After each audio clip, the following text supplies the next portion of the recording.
कि राजा के सैनिक हल्की था यह खेत में ही ज्यादा जत्था तोहरा मिलते यह खेत से पूरे भारत में फैले तो धान धारे बहादुर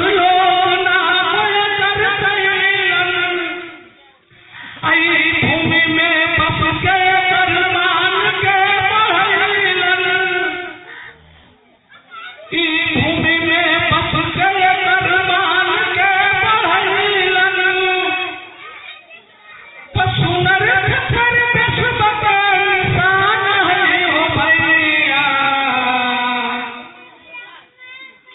सुनर खतर विश्व का निशान है हो भैया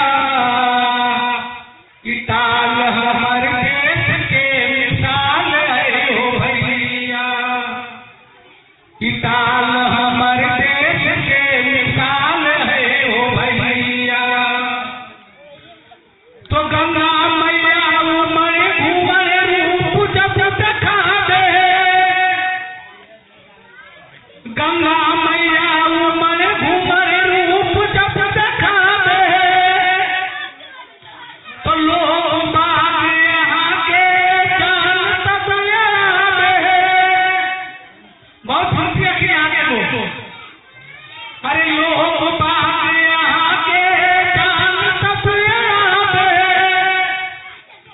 तो हिम्मत के जग में सब जवान है हो भैया अरे हिम्मत के जग में सब जवान है हो भैया ताल हमारे देश के मिसाल है हो भैया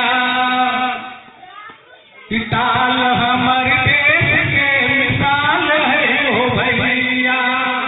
बहुत खुशी हो के आगे जवाब तो चना मसूर मटर मन के हार साबे चना मसूर मटर मन के हार साबे अब प्याज जोड़ जानिए किसान के बढ़ा दे अब प्याज जो लगे डाल अगर जोड़ पर करता है